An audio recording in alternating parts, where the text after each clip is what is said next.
Je vais vous parler maintenant du corps de cavalerie dans son entièreté.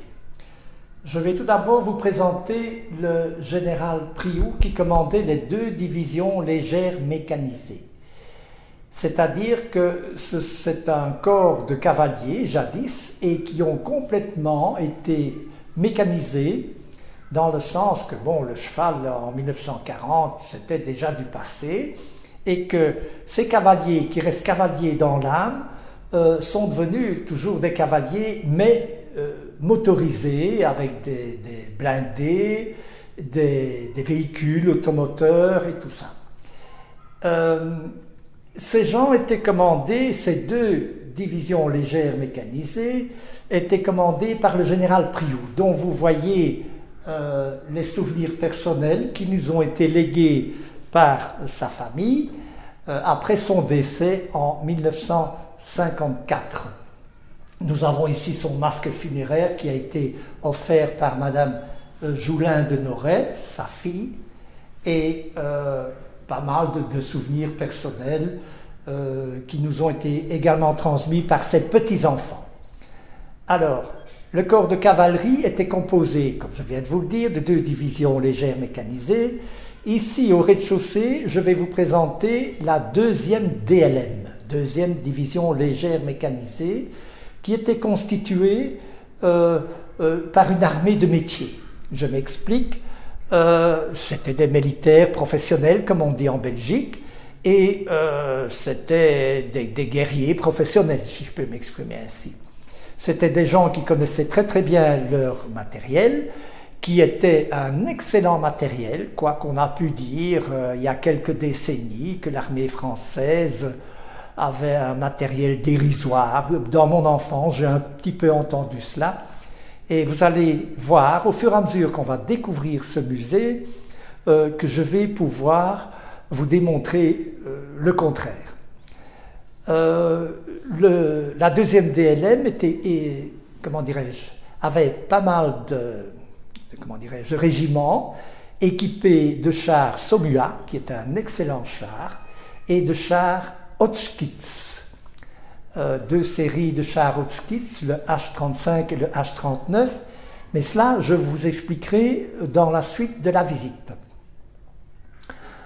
Le corps de cavalerie et le général Priou en particulier, ne possédant pas assez de chars en nombre vis-à-vis de l'armée allemande, avait opté pour une bataille défensive et pas une bataille de mouvement.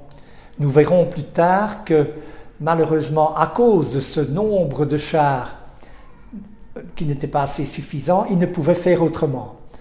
Les chars ne sont pas faits pour rester sur place, ils sont faits pour des attaques de mouvement, mais tout ça je vous en parlerai un peu plus tard.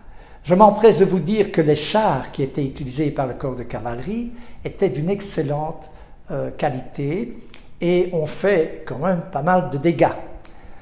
Le général Priou commandait également une autre division légère mécanique, c'est la 3e division légère mécanisée, 3e DLM, que nous allons découvrir dans une prochaine visite et cela se passe à l'étage supérieur du musée.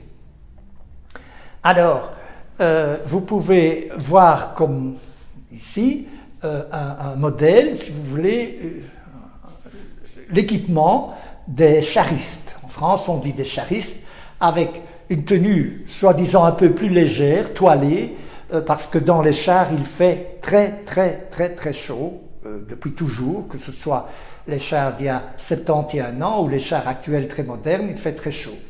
On peut remarquer le casque spécial avec un rebord, une protection en cuir, qui, au moment où le conducteur de char ou le chef de char, comme celui-ci, est dans un terrain un petit peu accidenté, s'il a un casque normal et qu'il se cogne, il est bien évident qu'il peut se blesser. Cette tenue légère était typique aux conducteurs et aux chefs de char. Dans les chars Hotchkiss, le personnel était dans certains cas, 3 personnes, à savoir un chef de char, un conducteur du char, inévitablement, et un radio. Quand les chars avaient une radio. Nous découvrirons plus tard que tous ces jeunes gens et ces officiers ont vécu pas mal de problèmes, et ça, je vous en parlerai un peu plus tard.